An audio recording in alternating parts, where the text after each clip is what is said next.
देश के किसानों के कद्दावर अगुवा रहे वरिष्ठ कांग्रेस नेता राजेश पायलट की पुण्यतिथि के अवसर पर उनको याद किया जा रहा है। वायुसेना में राजेश पायलट के सियासी सफर के कई किस्से चर्चित हैं। उन्होंने कांग्रेस में रहते हुए कहा था कि पार्टी में जवाबदेही और पारदर्शिता नहीं होती है, कुर्सी को सलामी दी जाती है। इतना ही नहीं, ऐसे कई मौके आए जब राजेश पायलट ने पार्टी को सार्वजनिक तौर पर नसीहत दी थी। एक बार तो सीधे उन्होंने गांधी परिवार को चुनौती तक दे दी थी। लेकिन बगावत के बावजूद भी राजनीति में एंट्री से लेकर अंतिम सांस तक क्यों वो कांग्रेसी बने रहे, करेंगे इसी मुद्दे पर चर्चा। इस वीडियो में बताऊंगी आपको सारी डिटेल में स्टोरीज, इसलिए जुड़े रहेगा आखिर तक मेरे साथ। नमस्कार, मैं हूं चेतना शर्मा। आप देखना शुरू कर चुके हैं संवाद, संवाद भारत का, भारत के लिए।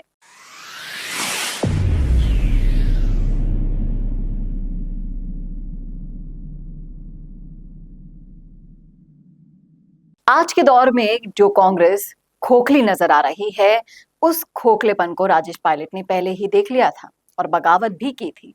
राजीव गांधी के मित्र रहे राजेश गांधी की मौत के बाद बिखर रही कांग्रेस को एकजुट कर आगे लेकर जाना चाहते थे। राजेश्वर प्रसाद से राजेश पायलट तक का सफर वो बचपन से ही कुछ जुनूनी करना चाहते थे। किशोर वय में पायलट बनने की उन्होंने ठान ली थी। तब ग्रामीण क्षेत्रों में ये बहुत बड़ी बात हुआ करती थी। जून 1964 में ही राजेश्वर प्रसाद ने कोयंबटूर स्थित एयरफोर्स अकादमी में पायलट पाठ्यक्रम में दाखिला लिया था। अक्टूबर 29, 1966 को उनकी नियुक्ति फ्लाइंग ब्रांच में हुई। वहां उन्होंने 13 सालों तक ट्रांसपोर्ट एंड फाइटर स्क्वाड्रन के रूप में काम किया। तब भी वो राजेश्वर प्रसाद ही थे। लेकिन नवंबर 1989 में जैसे ही उन्होंने सरकारी सेवा को अलविदा कहकर राजनीति में कदम रखा, तो वो राजेश पायलट बन गए। उस समय पायलट होना आज की तुलना में ज्यादा दुर्लभ था और अधिक सम्माननीय भी था।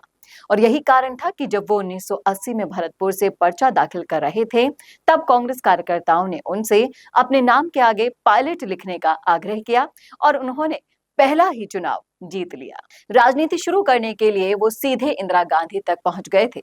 एक किस्सा आपको सुनाती हूँ कि चुनाव से पहले राजेश्वर प्रसाद उर्फ पायलट एक दिन सीधे नई दिल्ली पहुंच गए, इंदिरा गांधी के पास। उन्होंने बिना किसी लाग लपेट के कह दिया कि वो अपनी राजनीतिक पारी शुरू करना चाहते हैं, वो भी सीधे किसानों के सबसे बड़े नेता चौधरी चरण सिंह के खिलाफ। यूपी के बागपत से लोकसभा चुनाव लड़कर। और कुछ पल की खामोशी छा जाती है।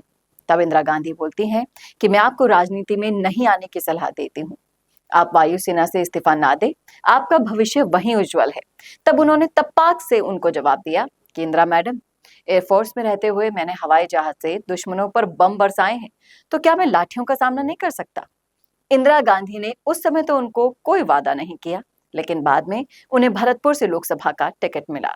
इसी तरह से एक और किस्सा है जब दबाव के आगे घुटने नहीं टेके राजेश पायलट ने। जी हाँ, राजस्थान के अलवर जिले में जन्मे चर्चित तांत्रिक चंद्रास्वामी के संबंध इंदिरा गांधी से लेकर बाल ठाकरे तक थे। उन्हें दिल्ली का बड़ा पावर ब्रोकर कहा जाता था। बैंकॉक के एक व्यापारी ने शिकायत की कि चंद्रास्वामी ने उनसे 1 करोड़ रुपए ठग लिए हैं। इसके बाद तत्कालीन मंत्री राजेश पायलट सख्त हुए और सरकारी एजेंसियों को जांच का जिम्मा सौंप दिया था। जांच के बाद राजेश पायलट के निर्देश पर चंद्रास्वामी को गिरफ्तार भी किया गया। इसमें अड़चने तो आई, तो राजेश पायलट और उनके सचिव ने खुद आदेश संबंधित पत्र ड्राफ्ट किया और इसके बाद पायलट ने पूछा कि अब बताइए, इसके बाद किस सबूत की जरूरत है? यह अलग बात है कि इसके 2 दिन बाद ही पायलट से गृह मंत्रालय ले लिया गया था, लेकिन वो समानांतर सत्ता चलाते रहे। कभी भी माफियाओं के आगे उन्होंने घुटने नहीं टेके।